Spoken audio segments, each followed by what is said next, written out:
newscaller.com. Yes, you're watching The Truth Teller Show. Let's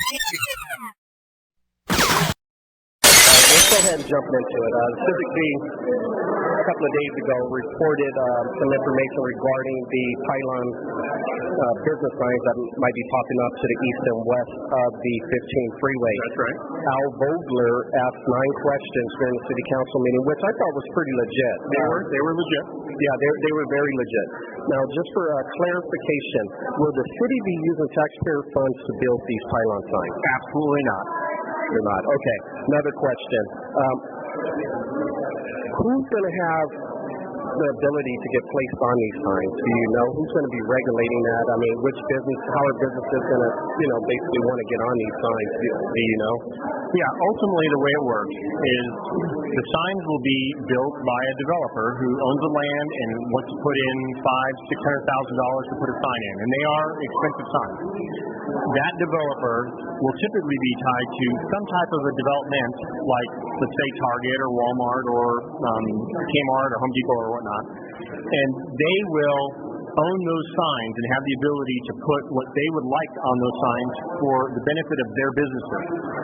Now, most of those pylon signs are located by the freeways, but the businesses wouldn't necessarily be located by the freeways, and that's one of the reasons they're called off-site signs. They're not signs on the property that the business is located. They are off-site, but they're still advertising to get people off the freeway into our city. So those developers would have the first ability to put signs for their businesses on their signs. They own them. Okay. When we started looking at this ordinance, we basically said it would be nice if we had the ability to have access to some of those for other means. Okay.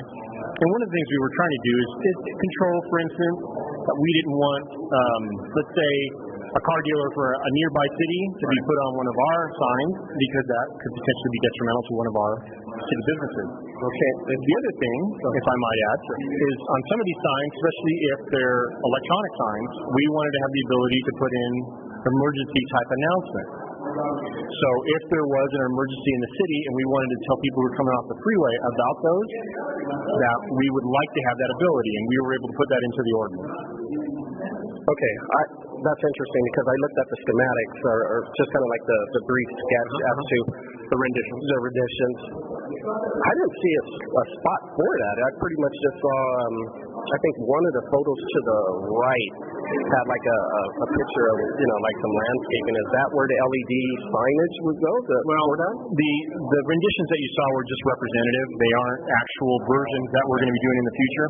One of the things that should be understood is that every pylon sign would go through the process of having the architectural details and the plans reviewed by the city to ensure that it is cohesive with the architectural elements that we're trying to have in place, and that it is a good piece of it's a good looking sign for our city. Right. And now those signs in the future, those details would come back and they would have potentially static displays, or they would have electronic displays. Okay. We didn't see any of those in the renditions that were shown in the minutes, but in fact that is really where those kinds of signs are going. Right. I put out a video the other day because I wasn't really up on this issue, but what concerned me is, let's just be real, there's a lot of crony capitalists in business right now, and I was concerned that basically like the mom and pop on Old Main Street here wouldn't have the ability to get placed on this sign, and basically only the well-connected. And that was one of my issues, because that's kind of like what Vogler kind of alluded to when he was talking about the political shenanigans. What's your opinion on that? Will that mom and pop have access to that sign?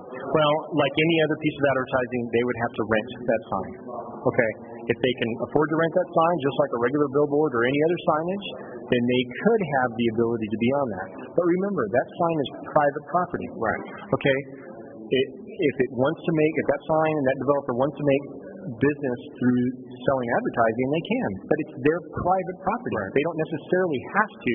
The marketplace is going to dictate that price. Marketplace will dictate, and I'm just as billboard. And I'm good with that.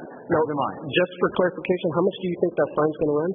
The numbers we heard were $500,000 to $600,000. Yeah, so let's just be real here. Realistically, only the big boys going to be able to play on those signs based off just so those businesses can make their money back. I mean, like how long? I counted like 13 slots per side. you're going to have some serious jack coming in to pretty much pay for that. Well, in an ideal world, though, those pylon signs would be put in by a developer who is advertising for their development. So let's say it was Target. That pylon sign would have Target, it would have Ross, it would have Pier 1, it would have Route 21, it would have all the stores in that development, and that would be reasonable. I'll let you go. I see people, you got to get out of here. Thanks, Eric. I appreciate it. Absolutely. I appreciate your time.